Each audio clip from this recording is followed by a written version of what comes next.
ऋग्वेद प्रथम खंड ऋग्वेद भाष्यम प्रथमं मंडलम प्रथमाष्टकः प्रथम अध्यायः प्रथम अनुवादकः अथामिदस्य न वर्चस्य सुक्तस्य मधुछन्दा ऋषिः अग्निर्देवताः गायत्री छन्दः षड्जः स्वरः। यहाँ प्रथम मंत्र में अग्नि शब्द करके ईश्वर ने अपना और भौतिक अर्थ का उपदेश किया है। इस मंत्र में श्लेष्मा अलंकार से दो अर्थों का ग्रहण होता है।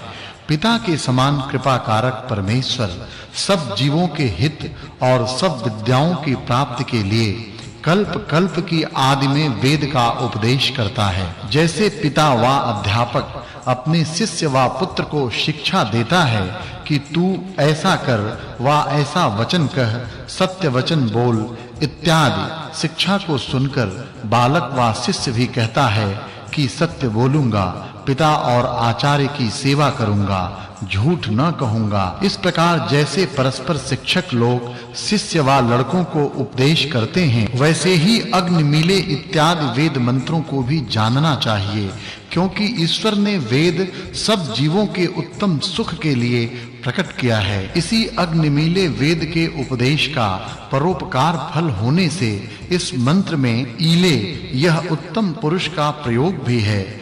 अग्निमीले परमार्थ और व्यवहार विद्या की सिद्धि के लिए अग्नि शब्द से परमेश्वर भौतिक ये दोनों अर्थ लिए जाते हैं। जो पहले समय में आर्य लोगों ने अश्व विद्या के नाम से शीघ्र गमन का हेतु शिल्प विद्या उत्पन्न की थी, वह अग्नि विद्या की ही उन्नति थी। आप ही आप प्रकाशमान, सबका प्रकाशमान, सबका प्रकाश और अनंत ज्ञानमान आदि हेतुओं से अग्नि शब्द से परमेश्वर तथा रूप, दाह, प्रकाश, वेग, छेदन आदि गुण और शिल्प विद्या के मुख्य साधक आदि हेतुओं से प्रथम मंत्र में भौतिक अर्थ का ग्रहण किया है। उक्त अग्नि किनके स्तुति करने व खोजने योग्य है, इसका उपदेश अगले मंत्र में किया है। भावार्थ, जो मनुष्य सब विद्याओं को पढ़ के औरों को पढ़ाते हैं तथा अपने उपदेश से सबका उपकार करने वाले हैं वा हुए हैं, वे पूर्व शब्द से,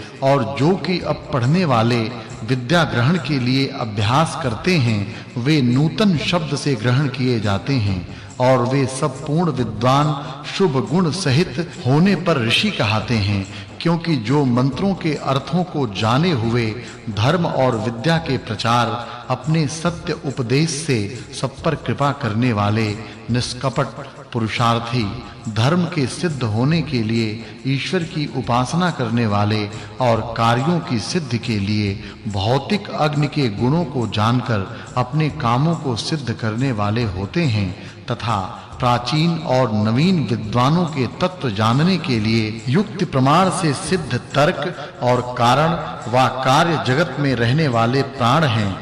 इन सबके ईश्वर और भौतिक अग्नि का अपने-अपने गुणों के साथ खोज करना योग्य है, और जो सर्वज्ञ परमेश्वर ने पूर्व और वर्तमान अर्थात त्रिकालस्थ ऋषियों को अपने सर्वज्ञपन से जान के इस मंत्र में परमार्थ और व्यवहार ये दो विद्याएं दिखलाई हैं।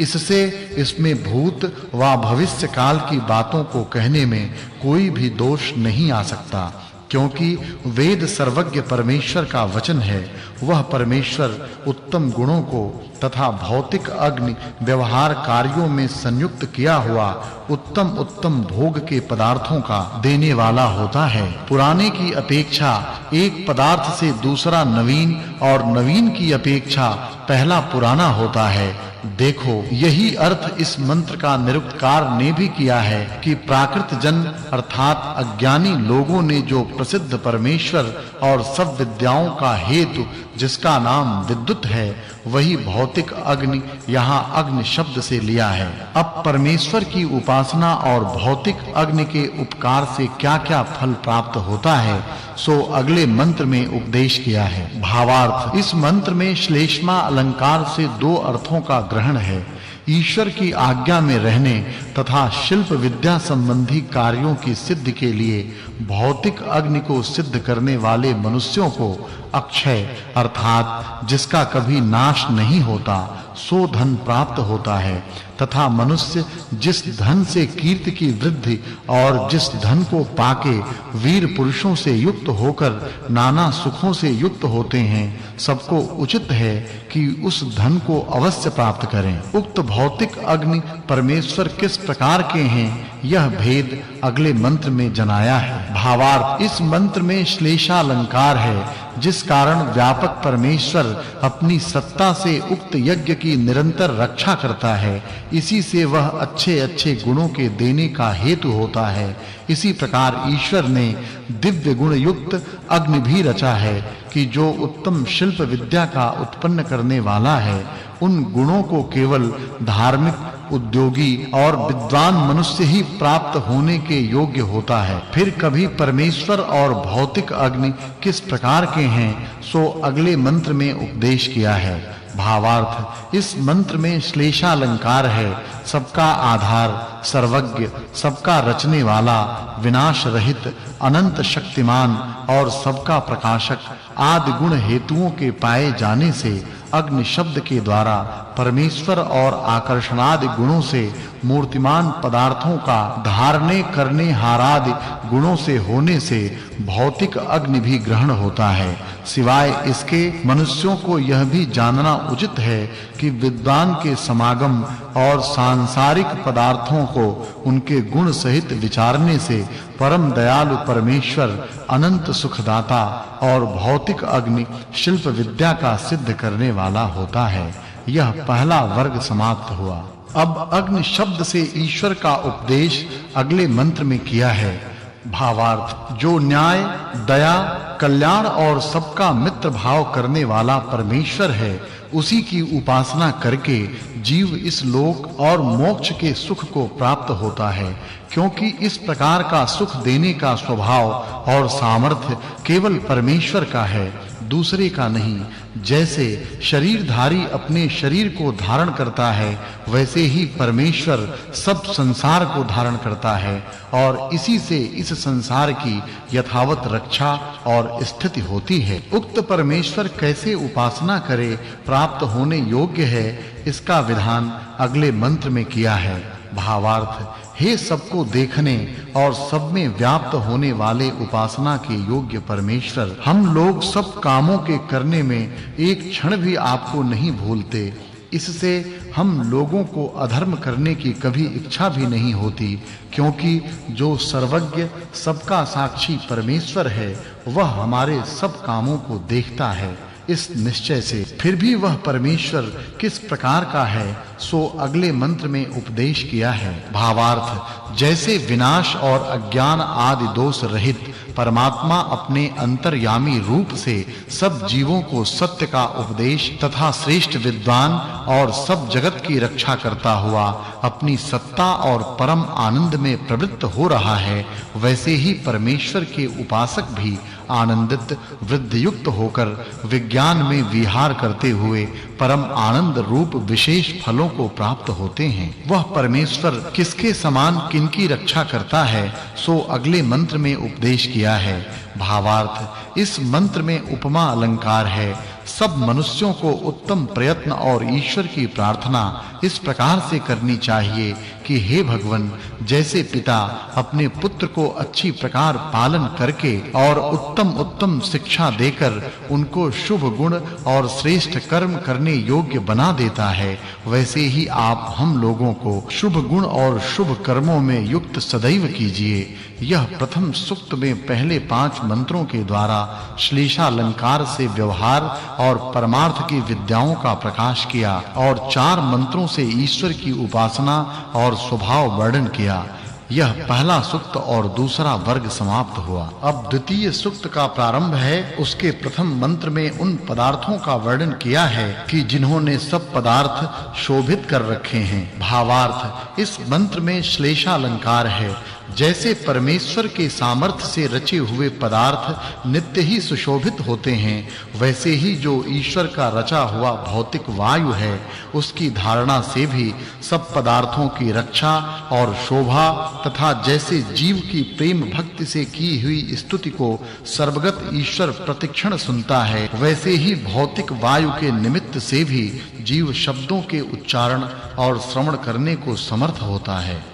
उक्त परमेश्वर और भौतिक वायु किस प्रकार स्तुति करने योग्य है, सो अगले मंत्र में उपदेश किया है। भावार्थ यहाँ श्लेषालंकार है। इस मंत्र से जो वेदादि शास्त्रों में कहे हुए स्तुतियों के निमित्त स्तोत्र हैं, उनसे व्यवहार और परमार्थ विद्या की सिद्धि के लिए परमेश्वर और भौतिक वायु के गुणों का प्रकाश किया गया है। पूर्वोक्त स्तोत्रों का जो श्रवण और उच्चारण का निमित्त है, उसका प्रकाश अगले मंत्र में किया है। भावार्थ यहाँ भी श्लेषालंकार है। दूसरे मंत्र में जिस वेद वाणी से परमेश्वर और भौतिक वायु के गुण प्रकाश किए हैं, उसका फल और प्राप्ति इस मंत्र में प्रकाशित की है। अर्थात प्रथम अर्थ में वेद विद्या और दूसरे से जीवों की वाणी का फल और उसकी प्राप्ति का निमित्त प्रकाश किया है। अब जो स्तोत्रों से प्रकाशित पदार्थ हैं, उनकी वृद्धि और रक्षा के निमित्त का अगले मंत्र में उपदेश किया है। भावार्थ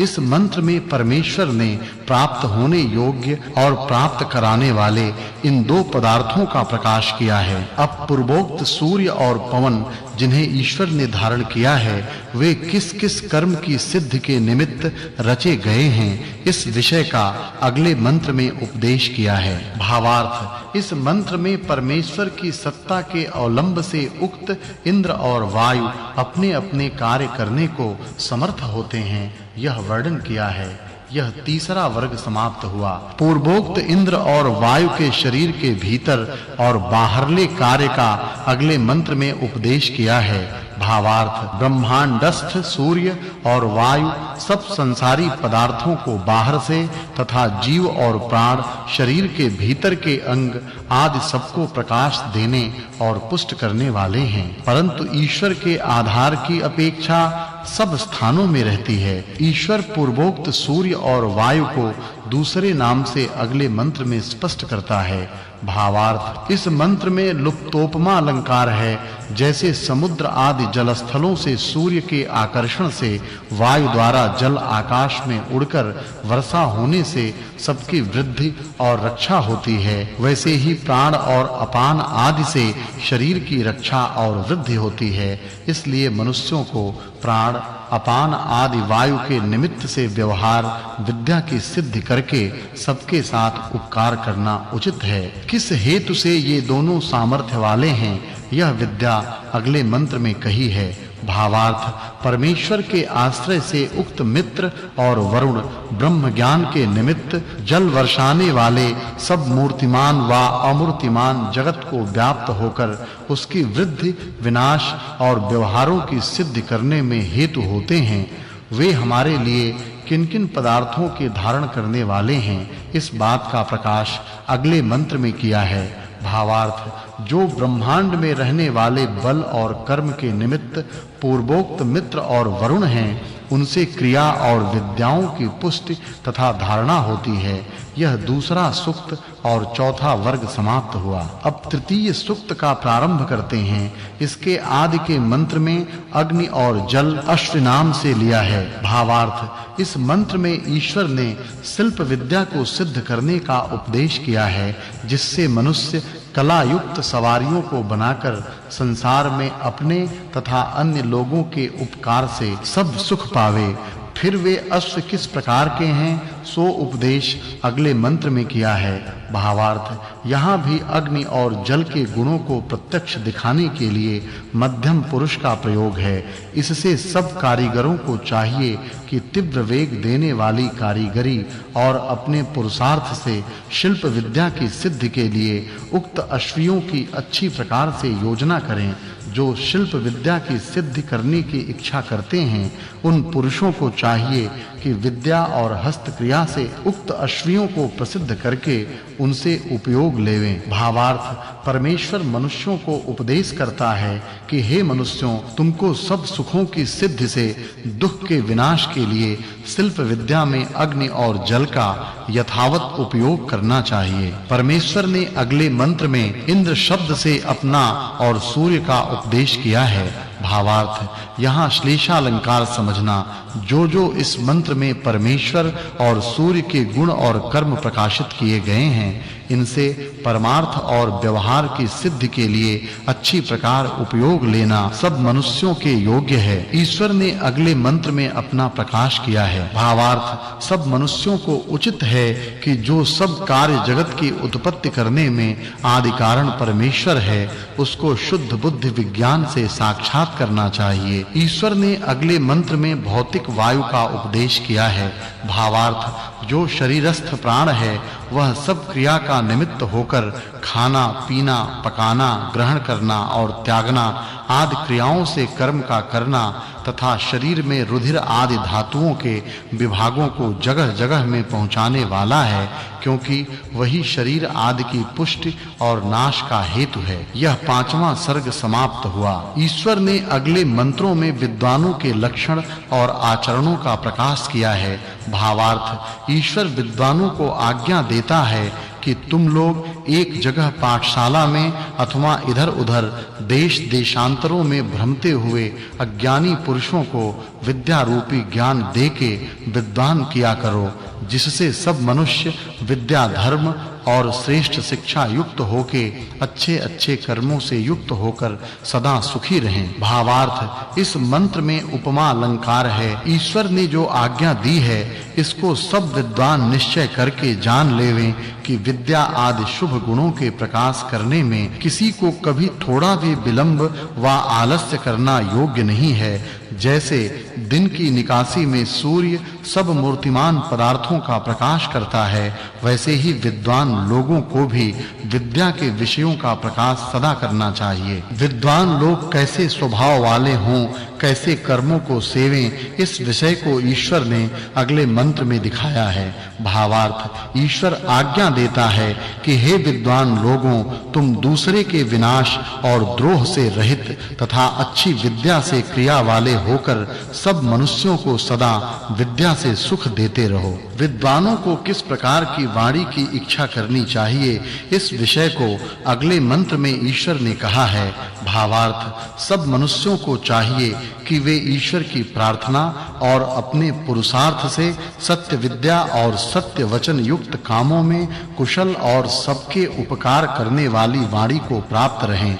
यह ईश्वर का उपदेश है। ईश्वर ने वह वाणी किस प्रकार की है, इस बात का उपदेश अगले मंत्रों में किया है। भावार्थ, जो आप्त अर्थात पूर्ण विद्या युक्त और छल आदि दोष रहित विद्वान मनुष्यों की सत्य उपदेश कराने वाली यथार्थ वाणी है, वही सब मनुष्यों के सत्य ज्ञान होने के लिए योग्य होती है, अविद्वानों की नहीं। भावार्थ, इस मंत्र में वाचकोपमेय लुप्तोपमा अलंकार दिखलाया है। जैसे वायु से तरंग युक्त और सूर्य से प्रकाशित समुद्र अपने रत्न और तरंगों से युक्त होने के कारण बहुत उत्तम व्यवहार और रत्नादि की प्राप्ति में बड़ा भारी माना जाता है, वैसे ही जो आकाश और वेद का अनेक विद्यादि गुण वाला शब्द रूपी महासागर, उसको प्रकाश कराने वाली वेदवाणी और विद्वानों का उपदेश है, वही साधारण मनुष्यों की यथार्थ बुद्धि का बढ़ाने वाला होता है। और जो दूसरे सुक्त की विद्या का प्रकाश करके क्रियाओं का हेतु अश्व शब्द का अर्थ और उसके सिद्ध करने वाले विद्वान का लक्षण तथा विद्वान होने का हेतु सरस्वती शब्द से सब विद्या प्राप्ति का निमित्त वाणी के प्रकाश करने से जान लेना चाहिए कि दूसरे सूक्त के अर्थ के साथ तीसरे सूक्त के अर्थ की संगति है। यह प्रथम अनुवाद, तीसरा सूक्त और छठा सर्ग समाप्त हुआ। अब चौथे सूक्त का आरंभ करते हैं। ईश्वर ने इस सूक्त के पहले मंत्र में उक्त विद्या के पूर्ण करने वाले साधन का प्रकाश किया है। भावार्थ, इस मंत्र में उपमा अलंकार है। जैसे मनुष्य गाय के दूध को प्राप्त होके अपने प्रयोजन को सिद्ध करते हैं, वैसे ही विद्वान धार्मिक पुरुष भी परमेश्वर की उपासना से श्रेष्ठ विद्या आदि गुणों को प्राप्त होकर अपने-अपने कार्यों को पूर्ण करते हैं। अगले मंत्र में ईश्वर ने इंद्र शब्द से सूर्य के गुणों का वर्णन किया है। भावार्थ जिस प्रकार सब जीव सूर्य के प्रकाश में अपने-अपने कर्म करने को प्रवृत्त होते हैं, उस प्रकार रात्रि में सुख से नहीं हो सकते। जिसने सूर्य को बनाया है, उस परमेश्वर ने अपने जानने का उपाय अगले मंत्र में जनाया है। भावार्थ जब मनुष्य इन धार्मिक श्रेष्ठ विद्वानों के समागम से शिक्षा और विद्या को प्राप्त होते हैं, तब पृथ्वी से लेकर परमेश्वर पर्यंत पदार्थों के ज्ञान द्वारा नाना प्रकार के सुखी होके फिर वे अंतर्यामी ईश्वर के उपदेश को छोड़कर कभी इधर-उधर नहीं भ्रमते। मनुष्य विद्वान के समीप जाकर क्या करें और वे इनके साथ कैसे वर्तें, इस विषय का उपदेश ईश्वर ने अगले मंत्र में किया है। भावार्थ सब मनुष्यों को यही योग्य है कि प्रथम सत्य का उपदेश करते रहें। वेद पढ़े हुए और परमेश्वर की उपासना करने वाले विद्वानों को प्राप्त होकर अच्छी प्रकार उनके साथ प्रश्नोत्तर की रीति से अपनी सब शंका निवृत्त करें, किंतु विद्याहीन मूर्ख मनुष्य का संग व उनके दिए हुए उत्तरों में विश्वास कभी न करें।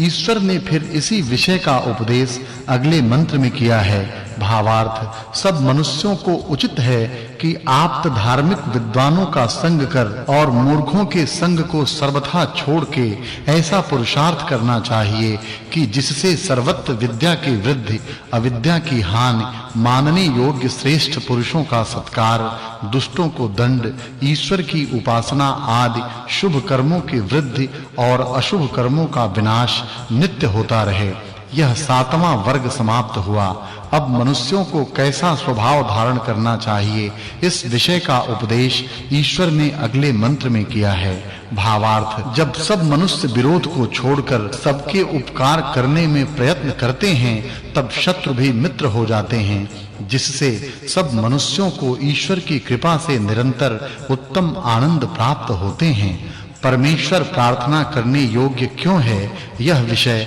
अगले मंत्र में प्रकाशित किया है। भावार्थ ईश्वर पुरुषार्थी मनुष्य पर कृपा करता है, आलस करने वाले पर नहीं, क्योंकि जब तक मनुष्य ठीक-ठीक पुरुषार्थ नहीं करता, तब तक ईश्वर की कृपा और अपने किए हुए कर्मों से प्राप्त हुए पदार्थों की रक्षा भी करने में समर्थ कभी नहीं हो सकता। इसलिए मनुष्यों को पुरुषार्थी होकर ही ईश्वर की कृपा का भागी होना चाहिए। फिर भी परमेश्वर ने सूर्य लोक के स्वभाव का प्रकाश अगले मंत्र में किया है। भावार्थ इस मंत्र में लुप्तोपमा अलंकार है। जैसे जो मनुष्य दुष्टों के साथ धर्म पूर्वक युद्ध करता है, उसका ही विजय होता है और का नहीं, तथा परमेश्वर भी धर्म पूर्वक युद्ध करने वाले मनुष्यों का ही सहाय करने वाला होता है, औरों का नहीं। फिर इंद्र शब्द से अगले मंत्र में ईश्वर का प्रकाश किया है। भावार्थ जो मनुष्य दुष्टों को युद्ध से निर्बल करता तथा जितेंद्रिय व विद्वान होकर जगदीश्वर की आज्ञा का पालन करता है, वही उत्तम धन व युद्ध में विजय को अर्थात सब शत्रुओं को जीतने वाला होता है। फिर भी वह परमेश्वर कैसा है और क्यों स्तुति करने योग्य है, इस विषय का प्रकाश अगले मंत्र में किया है। भावार्थ किसी मनुष्य को केवल परमेश्वर की स्तुति मात्र ही करने से संतोष न करना चाहिए, किंतु उसकी आज्ञा में रहकर और ऐसा समझकर कि परमेश्वर मुझको सर्वत्र देखता है, इसलिए अधर्म से निवृत्त होकर और परमेश्वर के सहाय की इच्छा करके मनुष्य को सदा उद्योग ही में वर्तमान रहना चाहिए। उस तीसरे सूक्त की कही हुई विद्या से धर्मात्मा पुरुषों को परमेश्वर का ज्ञान सिद्ध करना तथा आत्मा और शरीर के स्थिर भाव, आरोग्य की प्राप्ति तथा दुष्टों के विजय और पुरुषार्थ से चक्रवर्ती राज्य को प्राप्त होना इत्यादि अर्थ द्वारा इस चौथे सूक्त के अर्थ की संगति समझनी चाहिए। यह चौथा सूक्त और 8वां वर्ग समाप्त हुआ। 5वें सूक्त के प्रथम मंत्र में इंद्र से परमेश्वर और स्पर्श गुण वाले वायु का प्रकाश किया है। भावार्थ जब तक मनुष्य हठ, छल और अभिमान को छोड़कर सत्य प्रीति के साथ परस्पर मित्रता करके परोपकार करने के लिए तन, मन और धन से यत्न नहीं करते, तब तक उनके सुखों और विद्या आदि उत्तम गुणों की उन्नति कभी नहीं हो सकती। फिर भी अगले मंत्र में उन्हीं दोनों के गुणों का प्रकाश किया है। भावार्थ इस मंत्र में श्लेषालंकार है। पीछे के मंत्र से इस मंत्र में सखायः, तू, अभिप्रगायत इन 3 शब्दों को अर्थ के लिए लेना चाहिए।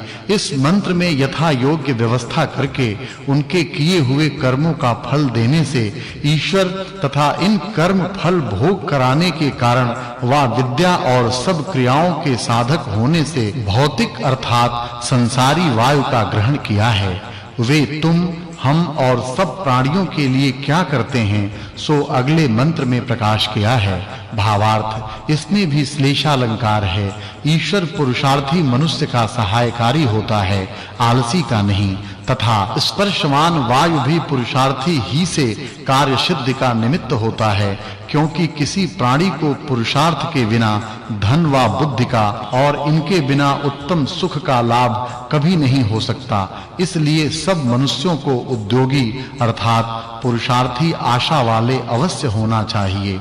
ईश्वर ने अपने आप सूर्य लोक का गुण सहित चौथे मंत्र में प्रकाश किया है। भावार्थ इसमें भी श्लेषालंकार है। जब तक मनुष्य लोग परमेश्वर को अपना इष्ट देव समझने वाले और बलवान अर्थात पुरुषार्थी नहीं होते, तब तक उनको दुष्ट शत्रुओं की निर्बलता करने का सामर्थ्य भी नहीं होता। ये संसारी पदार्थ किस लिए उत्पन्न किए गए और कैसे, ये किससे पवित्र किए जाते हैं, इस विषय का प्रकाश अगले मंत्र में किया है। भावार्थ इस मंत्र में श्लेषालंकार है। जब ईश्वर ने सब जीवों पर कृपा करके कर्मों के अनुसार यथा योग्य फल देने के लिए सब कार्य रूप जगत को रचा और पवित्र किया तथा पवित्र करने वाले सूर्य और पवन को रचा है, उसी हेतु से सब जड़ पदार्थ व जीव पवित्र होते हैं। परंतु जो मनुष्य पवित्र गुण कर्मों के ग्रहण से पुरुषार्थी होकर संसारी पदार्थों से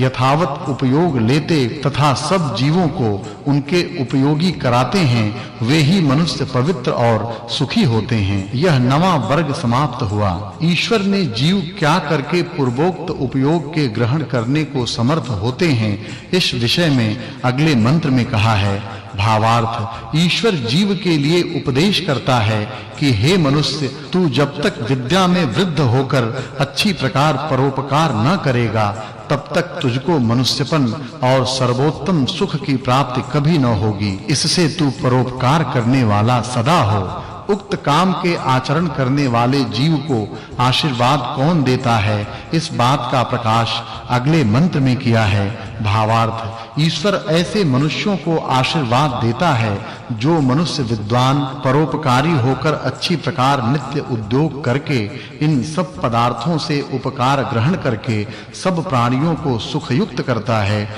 वही सदा सुख को प्राप्त होता है, अन्य कोई नहीं।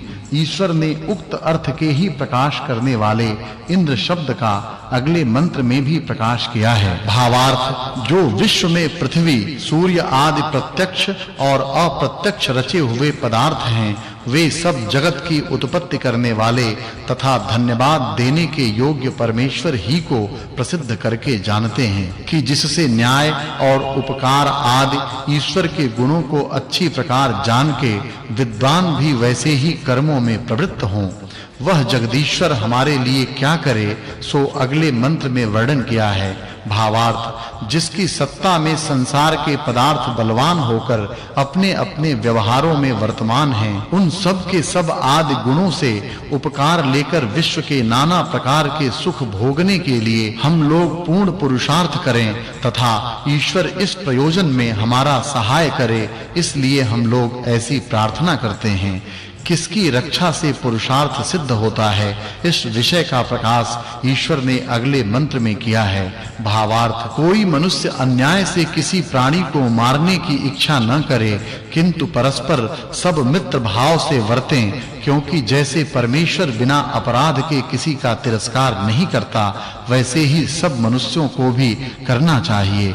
इस पंचम सूक्त की विद्या से मनुष्य को किस प्रकार पुरुषार्थ और सबका उपकार करना चाहिए, इस विषय के कहने से चौथे सूक्त के अर्थ के साथ इसकी संगति जाननी चाहिए। यह पांचवां सूक्त और 10वां वर्ग समाप्त हुआ। छठे सूक्त के प्रथम प्रथम मंत्र में यथा योग्य कार्यों में किस प्रकार से किन-किन पदार्थों को संयुक्त करना चाहिए इस विषय का उपदेश किया है। भावार्थ, जो लोग विद्या संपादन में निरंतर उद्योग करने वाले होते हैं वे ही सब सुखों को प्राप्त होते हैं। इसलिए विद्वान को उचित है कि पृथ्वी आदि पदार्थों से उपयोग लेकर सब प्राणियों को लाभ पहुंचावे कि जिससे उनको भी संपूर्ण सुख मिले। उक्त सूर्य और अग्नि आदि के कैसे गुण हैं और वे कहां-कहां उपयुक्त करने योग्य हैं सो अगले मंत्र में उपदेश किया है। भावार्थ, ईश्वर उपदेश करता है कि मनुष्य लोग जब तक भू जल आदि पदार्थों के गुण ज्ञान और उनके उपकार से भू जल और आकाश में जाने आने के लिए अच्छी सवारियों को नहीं बनाते तब तक उनको उत्तम राज्य और धन आदि उत्तम सुख नहीं मिल सकते। जिसने संसार के सब पदार्थ उत्पन्न किए वह कैसा है यह बात अगले मंत्र में प्रकाशित की है। भावार्थ, मनुष्यों के प्रति रात्रि के चौथे प्रहर में आलस्य छोड़कर फूर्ति से उठकर अज्ञान और दरिद्रता के विनाश के लिए प्रयत्न वाले होकर तथा परमेश्वर के ज्ञान और संसारी पदार्थों से उपकार लेने के लिए उत्तम उपाय सदा करना चाहिए। अगले मंत्र में वायु के कर्मों का उपदेश किया है। भावार्थ, जो जल सूर्य व अग्नि के संयोग से छोटा-छोटा हो जाता है उसको धारण कर और मेघ के आकार का बना के वायु ही उसे फिर वर्षाता है, उसी से सबका पालन और सबको सुख होता है। उन पवनों के साथ सूर्य क्या करता है सो अगले मंत्र में उपदेश किया है। भावार्थ, इस मंत्र में उपमा अलंकार है। जैसे बलवान पवन अपने वेग से भारी-भारी वृक्षों को तोड़-फोड़ डालते और उनको ऊपर नीचे गिराते हैं वैसे ही सूर्य भी अपनी किरणों से उनका छेदन करता है, इससे वे ऊपर नीचे गिरते रहते हैं। इसी प्रकार ईश्वर के नियम से सब पदार्थ उत्पत्ति और विनाश को भी प्राप्त होते रहते हैं। यह 11वां वर्ग समाप्त हुआ। फिर वे पवन कैसे हैं सो अगले मंत्र में प्रकाश किया है।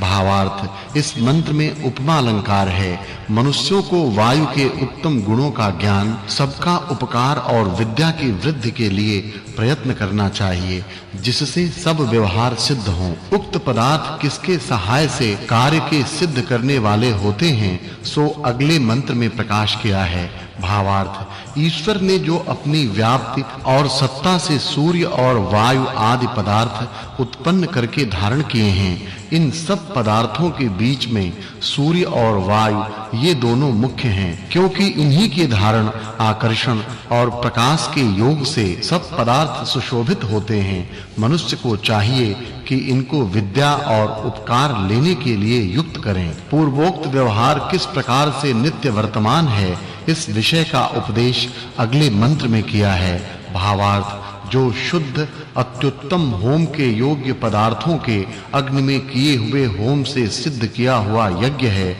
वह वायु और सूर्य की किरणों की शुद्धि के द्वारा रोग नाश करने हेतु से सब जीवों को सुख देकर बलवान करता है। अगले मंत्र में गमन स्वभाव वाले पवन का प्रकाश किया है। भावार्थ, यह बलवान वायु अपने गमन आगमन गुण से पदार्थों के गमन आगमन, धारण तथा शब्दों के उच्चारण और श्रवण का हेतु है। अगले मंत्र में सूर्य के कर्म का उपदेश किया है। भावार्थ, सूर्य की किरणें पृथ्वी में स्थित हुए जलादि पदार्थों को भिन्न-भिन्न करके बहुत छोटे-छोटे कर देती हैं। इसी से वे पदार्थ पवन के साथ ऊपर को चढ़ जाते हैं, क्योंकि वह सूर्य सब लोकों से बड़ा है। सूर्य और पवन से जैसे पुरुषार्थ की सिद्धि करनी चाहिए तथा वे लोक जगत में किस प्रकार से वर्तते रहते हैं और कैसे उनसे उपकार की सिद्धि होती है, इन प्रयोजनों से 5 सूक्त के अर्थ के साथ छठे सूक्तार्थ की संगति जाननी चाहिए। यह छठा सूक्त और 12वां वर्ग समाप्त हुआ। अब 7वें सूक्त का आरंभ है। इसमें प्रथम मंत्र के द्वारा इंद्र शब्द से 3 अर्थों का प्रकाश किया है। भावार्थ, ईश्वर उपदेश करता है कि मनुष्यों को वेद मंत्रों के विचार से परमेश्वर, सूर्य और वायु आदि पदार्थों के गुणों को अच्छी प्रकार जानकर सबके सुख के लिए उनसे प्रयत्न के साथ उपकार लेना चाहिए। पूर्व मंत्र में इंद्र से कहे हुए 3 अर्थों में से वायु और सूर्य का प्रकाश अगले मंत्र में किया है। भावार्थ, इस मंत्र में लुप्तोपमा अलंकार है। जैसे वायु के संयोग से वचन, श्रवण आदि व्यवहार तथा सब पदार्थों के गमन आगमन, धारण और स्पर्श होते हैं, वैसे ही सूर्य के योग से पदार्थों के प्रकाश और छेदन भी होते हैं। इसके अनंतर किसने किस लिए सूर्यलोक बनाया है सो अगले मंत्र में प्रकाश किया है। भावार्थ, रचने की इच्छा करने वाले ईश्वर ने सब लोकों में दर्शन, धारण और आकर्षण आदि प्रयोजनों के लिए प्रकाश रूप सूर्य लोक को सब लोकों के बीच में स्थापित किया है। इसी प्रकार यह हर एक ब्रह्मांड का नियम है कि वह क्षण-क्षण में जल को ऊपर खींचकर पवन के द्वारा ऊपर स्थापन करके बार-बार संसार में वर्षाता है। इसी से यह वर्षा का कारण है। इंद्र शब्द के व्यवहार को दिखलाकर अब प्रार्थना रूप से अगले मंत्र में परमेश्वरार्थ का प्रकाश किया है। भावार्थ, परमेश्वर का यह स्वभाव है कि युद्ध करने वाले धर्मात्मा पुरुषों पर अपनी कृपा करता है और आलसियों पर नहीं। इसी से जो मनुष्य जितेंद्रिय, विद्वान, पक्षपात को छोड़ने वाले शरीर और आत्मा के बल से अत्यंत पुरुषार्थी तथा आलस्य को छोड़े हुए धर्म से बड़े-बड़े युद्धों को जीत के प्रजा का निरंतर पालन करते हैं, वे ही महाभाग्य को प्राप्त होके सुखी रहते हैं। फिर भी उक्त अर्थ और सूर्य तथा वायु के गुणों का प्रकाश अगले मंत्र में किया है। भावार्थ, इस मंत्र में श्लेषालंकार है, जो बड़े-बड़े भारी और छोटे-छोटे संग्रामों में ईश्वर को सर्वव्यापक और रक्षा करने वाला मान के धर्म और उत्साह के साथ दुष्टों से युद्ध करें तो मनुष्यों का अचल विजय होता है। तथा जैसे ईश्वर भी सूर्य और पवन के निमित्त से वर्षा आदि के द्वारा संसार का अत्यंत सुख सिद्ध किया करता है, वैसे मनुष्य लोगों को भी पदार्थों का निमित्त करके कार्य सिद्ध करनी चाहिए। यह 13वां वर्ग समाप्त हुआ। मनुष्यों को परमेश्वर की प्रार्थना किस प्रयोजन के लिए करनी चाहिए, वह सूर्य किसका निमित्त है, इस विषय को अगले मंत्र में कहा है। भावार्थ, जो मनुष्य अपनी दृढ़ता से सत्य विद्या का अनुष्ठान और नियम से ईश्वर की आज्ञा का पालन करता है, उसके आत्मा में से अविद्या रूपी अंधकार का नाश अंतर्यामी परमेश्वर कर देता है, जिससे वह पुरुष धर्म और पुरुषार्थ को कभी नहीं छोड़ता। फिर भी अगले मंत्र में इंद्र शब्द से परमेश्वर का प्रकाश किया है। भावार्थ, ईश्वर ने इस संसार में प्राणियों के सुख के लिए इन पदार्थों में अपनी शक्ति से जितने दृष्टांत वा उनमें जिस प्रकार की रचना और अलग-अलग उनके गुण उनसे उपकार लेने के लिए रखे हैं, उन सब के जानने को मैं अल्प बुद्धि पुरुष होने से समर्थ कभी नहीं हो सकता, और न कोई मनुष्य ईश्वर के गुणों की समाप्ति जानने को समर्थ है, क्योंकि जगदीश्वर अनंत गुण और अनंत सामर्थ्य वाला है। परंतु मनुष्य उन पदार्थों से जितना उपकार लेने में समर्थ हो, उतना सब प्रकार से लेना चाहिए। परमेश्वर मनुष्य को कैसे प्राप्त होता है, सो अर्थ अगले मंत्र में प्रकाशित किया है। भावार्थ, इस मंत्र में उपमा और श्लेषालंकार है। मनुष्य ही परमेश्वर को प्राप्त हो सकते हैं, क्योंकि वे ज्ञान की वृद्धि करने के स्वभाव वाले होते हैं, और धर्मात्मा ज्ञान वाले मनुष्यों का परमेश्वर को प्राप्त होने का स्वभाव है। तथा जो ईश्वर ने रचकर कक्षा में स्थापन किया हुआ सूर्य है, वह अपने सामने अर्थात समीप के लोकों को चुंबक, पत्थर और लोहे के समान खींचने को समर्थ रहता है। सब प्रकार से सबका सहायकारी परमेश्वर ही है, इस विषय का अगले मंत्र में प्रकाश किया है। भावार्थ, जो सबका स्वामी, अंतर्यामी, व्यापक और सब ऐश्वर्य देने वाला, जिसमें कोई दूसरा और जिसकी किसी दूसरे की सहाय की इच्छा नहीं है, वही सब मनुष्यों को इष्ट बुद्धि से सेवा करने योग्य है। जो मनुष्य उस परमेश्वर को छोड़ के दूसरे को इष्ट देव मानता है, वह भाग्यहीन बड़े-बड़े घोर दुखों को सदा प्राप्त होता है। उक्त परमेश्वर सर्वोपरि विराजमान है, इस विषय का प्रकाश अगले मंत्र में किया है। भावार्थ, ईश्वर इस मंत्र में सब मनुष्यों के हित के लिए उपदेश करता है। हे मनुष्यों, तुमको अत्यंत उचित है कि मुझे छोड़कर उपासना करने योग्य किसी दूसरे देव को कभी मत मानो, क्योंकि एक मुझको छोड़कर कोई दूसरा ईश्वर नहीं है।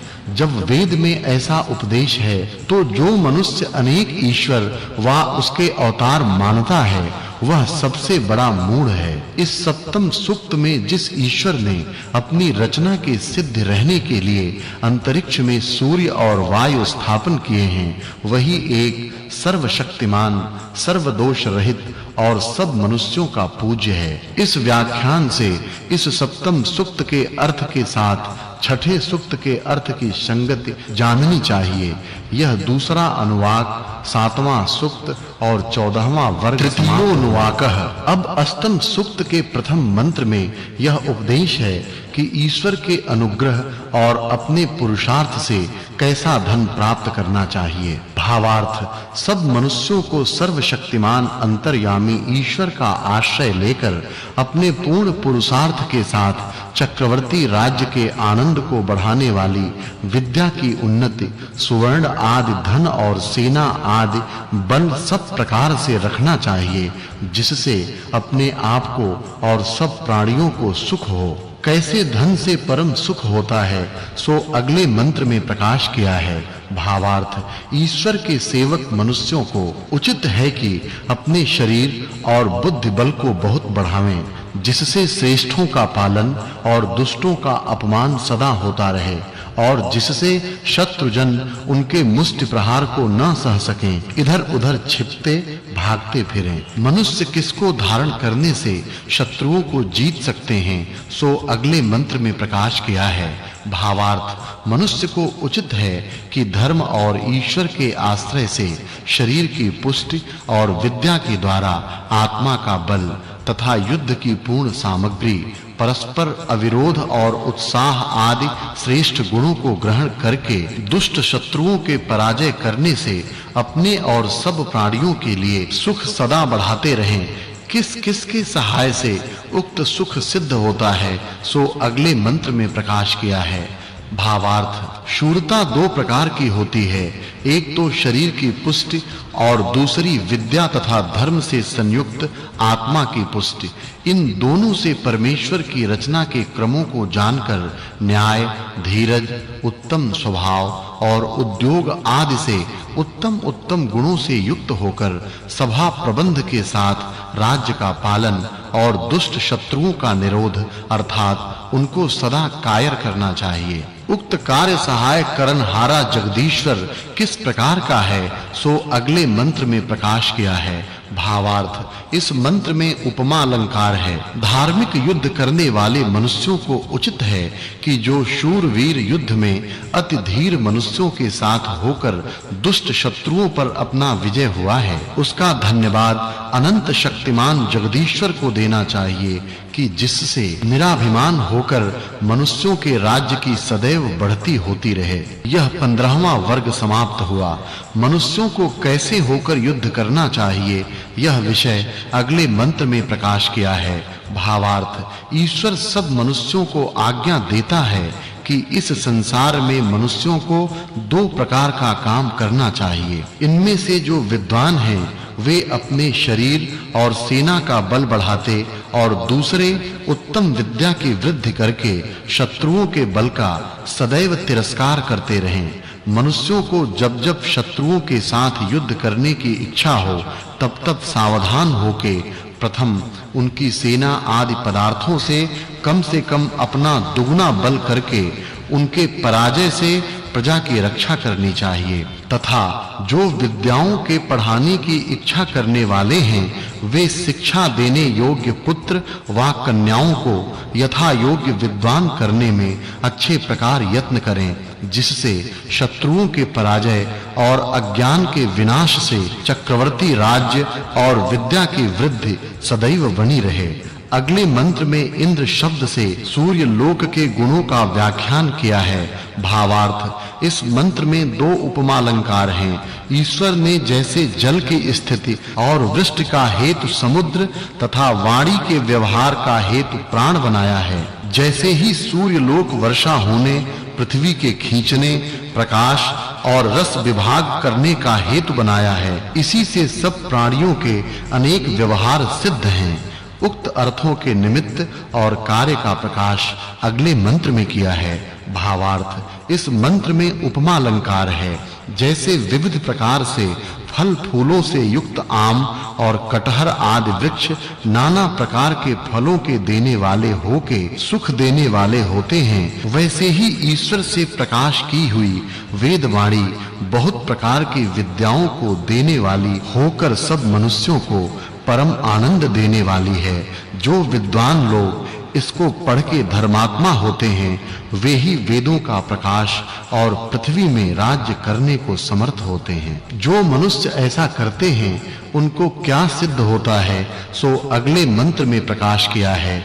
भावार्थ इस मंत्र में लुप्तोपमा अलंकार है। ईश्वर की आज्ञा का प्रकाश इस रीति से किया गया है कि जब मनुष्य पुरुषार्थी होके सबका उपकार करने वाले और धार्मिक होते हैं तभी वे पूर्ण ऐश्वर्य और ईश्वर की यथा योग्य रक्षा आदि को प्राप्त होके सर्वत्र सत्कार के योग्य होते हैं। उक्त सब प्रशंसा किसकी है सो अगले मंत्र में प्रकाश किया है। भावार्थ जैसे इस संसार में अच्छे-अच्छे पदार्थों की रचना विशेष देखकर उस रचने वाले की प्रशंसा होती है, वैसे ही संसार के प्रसिद्ध अत्युत्तम पदार्थों तथा विशेष रचना को देखकर ईश्वर ही को धन्यवाद दिए जाते हैं। इस कारण से परमेश्वर की स्तुति के समान व उससे अधिक किसी की स्तुति नहीं हो सकती। इस प्रकार जो मनुष्य ईश्वर की उपासना और वेदोक्त कर्मों के करने वाले हैं वे ईश्वर के आश्रित होके वेद विद्या से आत्मा के सुख और उत्तम क्रियाओं से शरीर के सुख को प्राप्त होते हैं। वे परमेश्वर की ही प्रशंसा करते रहें। इस अभिप्राय से इस 8वें सूक्त के अर्थ की पूर्वोक्त 7वें सूक्त के अर्थ के साथ संगति जाननी चाहिए।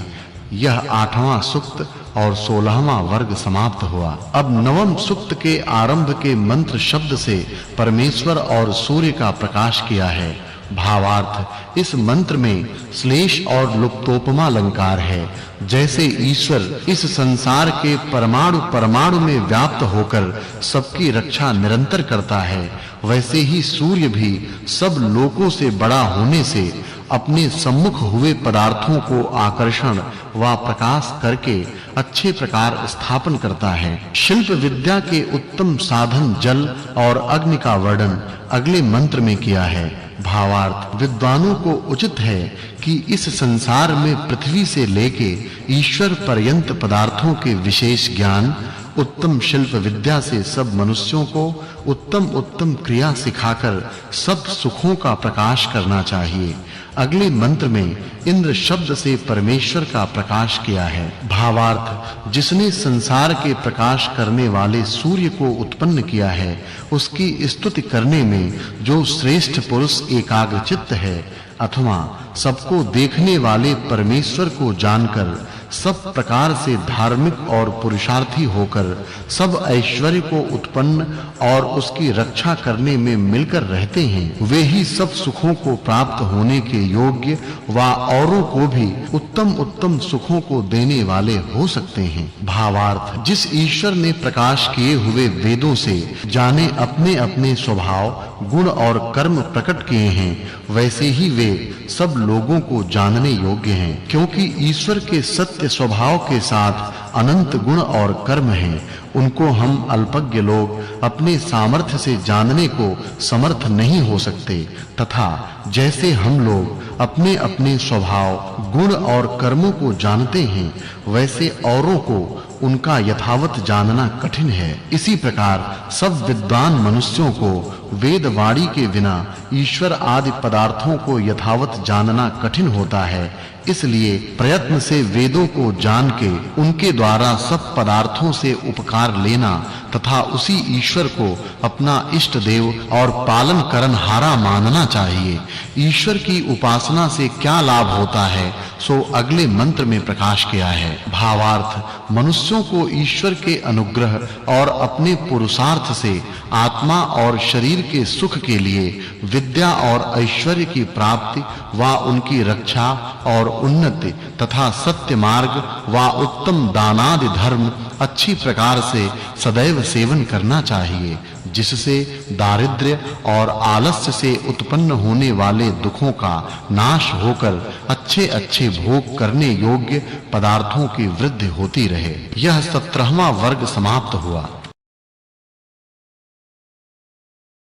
अंतर्यामी ईश्वर हम लोगों को कैसे-कैसे कामों में प्रेरणा करे, इस विषय का अगले मंत्र में प्रकाश किया है। भावार्थ, सब मनुष्यों को उचित है कि इस सृष्टि में परमेश्वर की आज्ञा के अनुकूल वर्तमान तथा पुरुषार्थी और यशस्वी होकर विद्या तथा राज्य लक्ष्मी की प्राप्ति के लिए सदैव उपाय करे। इसी से उक्त गुण वाले पुरुषों को ही लक्ष्मी से सब प्रकार का सुख मिलता है, क्योंकि ईश्वर ने पुरुषार्थी सज्जनों के लिए ही सब सुख रचे हैं। फिर भी उक्त धन कैसा है, इस विषय का अगले मंत्र में प्रकाश किया है। भावार्थ, मनुष्यों को चाहिए कि ब्रह्मचर्य का धारण, विषयों की लंपटता का त्याग, भोजन आदि व्यवहारों के श्रेष्ठ नियमों से विद्या और चक्रवर्ती राज्य की लक्ष्मी को सिद्ध करके संपूर्ण आयु भोगने के लिए पूर्वोक्त धन के जोड़ने की इच्छा अपने पुरुषार्थ द्वारा करे, कि जिससे इस संसार का व परमार्थ का दृढ़ और विशाल अर्थात अति श्रेष्ठ सुख सदैव बना रहे। परंतु यह उक्त सुख केवल ईश्वर की प्रार्थना से ही नहीं मिल सकता, किंतु उसकी प्राप्ति के लिए पूर्ण पुरुषार्थ करना भी अवश्य उचित है। भावार्थ, हे जगदीश्वर, आप कृपा करके जो अत्यंत पुरुषार्थ के साथ जिस धन के द्वारा बहुत से सुखों को सिद्ध करने वाली सेना प्राप्त होती है, उसको हम लोगों में नित्य स्थापन कीजिए। फिर भी यह इंद्र कैसा है, सो अगले मंत्र में प्रकाश किया है। भावार्थ, सब मनुष्यों को उचित है कि जो ऐश्वर्य के निमित्त संसार का स्वामी सर्वत्र व्यापक इंद्र परमेश्वर है, उसकी प्रार्थना और ईश्वर के न्याय आदि गुणों की प्रशंसा पुरुषार्थ के साथ सब प्रकार से अतिश्रेष्ठ विद्या है, राज्य लक्ष्मी आदि पदार्थों को प्राप्त होकर उनकी उन्नति और रक्षा सदा करें। किस प्रयोजन के लिए परमेश्वर की प्रार्थना करनी चाहिए, सो अगले मंत्र में प्रकाश किया है। भावार्थ, जब शत्रु मनुष्य भी सब में व्यापक मंगलमय उपमा रहित परमेश्वर के प्रति नम्र होता है, तो जो ईश्वर की आज्ञा और उसकी उपासना में वर्तमान मनुष्य हैं, वे ईश्वर के लिए नम्र क्यों न हों? जो ऐसे हैं वे ही बड़े-बड़े गुणों से महात्मा होकर सबसे सत्कार किए जाने के योग्य होते, और वे ही विद्या और चक्रवर्ती राज्य के आनंद को प्राप्त होते हैं। जो उनसे विपरीत हैं, वे उस आनंद को कभी प्राप्त नहीं हो सकते। इस सूक्त में इंद्र शब्द के वर्णन, उत्तम धन आदि की प्राप्ति के अर्थ, ईश्वर की प्रार्थना और अपने पुरुषार्थ करने की आज्ञा के प्रतिपादन करने से इस 9वें सूक्त के अर्थ की संगति 8वें सूक्त के साथ मिलती है, ऐसा समझना चाहिए। यह 9वां सूक्त और 8वां वर्ग पूरा हुआ। अब 10वें सूक्त का आरंभ किया जाता है। इस सूक्त में प्रथम मंत्र में इस बात का प्रकाश किया है कि कौन-कौन पुरुष किस-किस प्रकार से इंद्र संज्ञक परमेश्वर का पूजन करते हैं। भावार्थ, इस मंत्र में उपमा अलंकार है। जैसे सब मनुष्यों को ईश्वर की ही पूजा करनी चाहिए, अर्थात उसकी आज्ञा के अनुकूल वेद विद्या को पढ़कर अच्छे-अच्छे गुणों के साथ अपने और अन्यों के वंश को भी पुरुषार्थी करते हैं, वैसे ही अपने आप को भी होना चाहिए।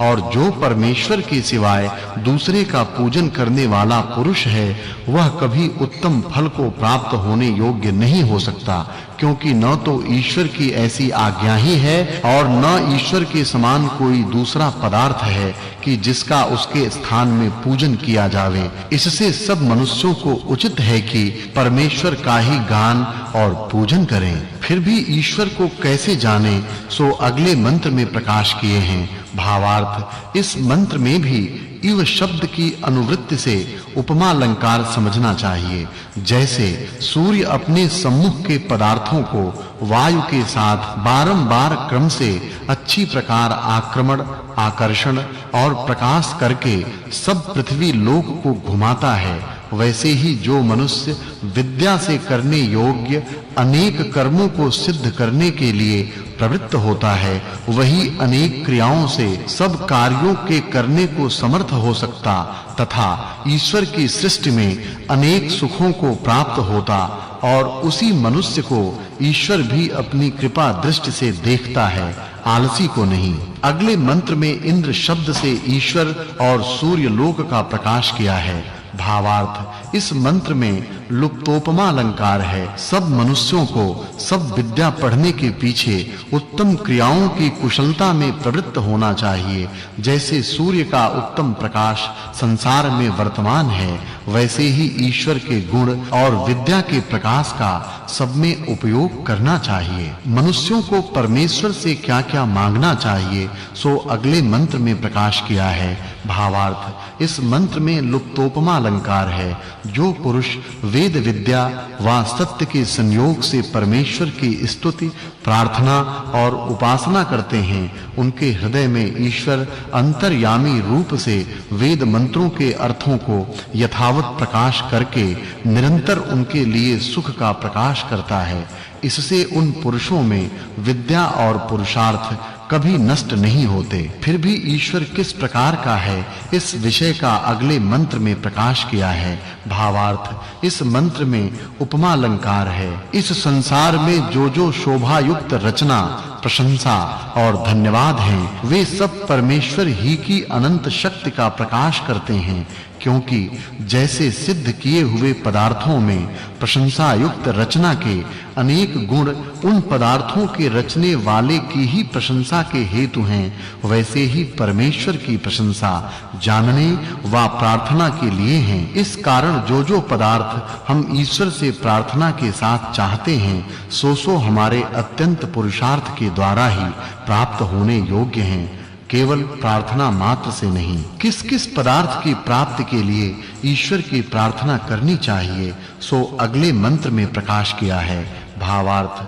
सब मनुष्यों को उचित है कि सब सुख और शुभ गुणों की प्राप्ति के लिए परमेश्वर ही की प्रार्थना करें, क्योंकि वह अद्वितीय, सर्वमित्र, परम ऐश्वर्य वाला, अनंत शक्तिमान ही उक्त पदार्थों को देने में समर्थ है। यह 19वां वर्ग समाप्त हुआ। अगले मंत्र में इंद्र शब्द से ईश्वर और सूर्य लोक का प्रकाश किया है। भावार्थ, इस मंत्र में श्लेष और लुप्तोपमा अलंकार है।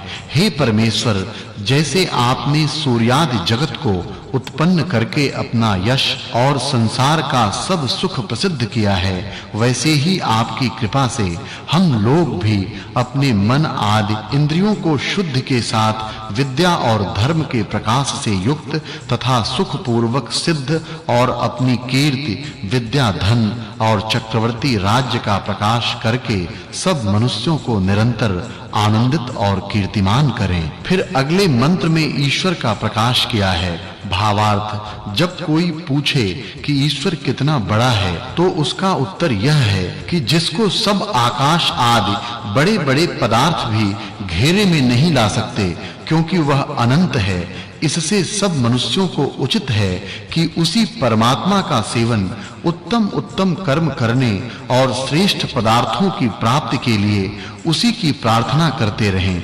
जब जिसके गुण और कर्म की गणना कोई नहीं कर सकता, तो कोई उसके अंत पाने को समर्थ कैसे हो सकता है। भावार्थ इस मंत्र में उपमा अलंकार है। मनुष्य को उचित है कि जो सर्वज्ञ जीवों के किए हुए वाणी के व्यवहारों का यथावत श्रवण करने वाला, सर्वाधार, अंतर्यामी, जीव और अंतःकरण की यथावत शुद्धि का हेतु तथा सबका मित्र ईश्वर है, वही एक जानने व प्रार्थना करने योग्य है। फिर भी मनुष्य परमेश्वर को कैसा जाने, इस विषय का अगले मंत्र में प्रकाश किया है। भावार्थ मनुष्यों को सब कर्मों की सिद्धि देने और युद्ध में शत्रुओं के विजय के हेतु परमेश्वर ही देने वाला है, जिसने इस संसार में सब प्राणियों के सुख के लिए असंख्यात पदार्थ उत्पन्न व रक्षित किए हैं। उस परमेश्वर व उसकी आज्ञा का आश्रय करके सर्वथा उपाय के साथ अपना व सब मनुष्यों का सब प्रकार से सुख सिद्ध करना चाहिए। फिर परमेश्वर कैसा और मनुष्यों के लिए क्या करता है, इस विषय का अगले मंत्र में प्रकाश किया है। भावार्थ जो मनुष्य अपने प्रेम से विद्या का उपदेश करने वाला होकर अर्थात जीवों के लिए सब विद्याओं का प्रकाश सर्वदा शुद्ध परमेश्वर की स्तुति के साथ आश्रय करते हैं, वे सुख और विद्या युक्त पूर्ण आयु तथा ऋषि भाव को प्राप्त होकर सब विद्या चाहने वाले मनुष्यों को प्रेम के साथ उत्तम उत्तम विद्या से विद्वान करते हैं।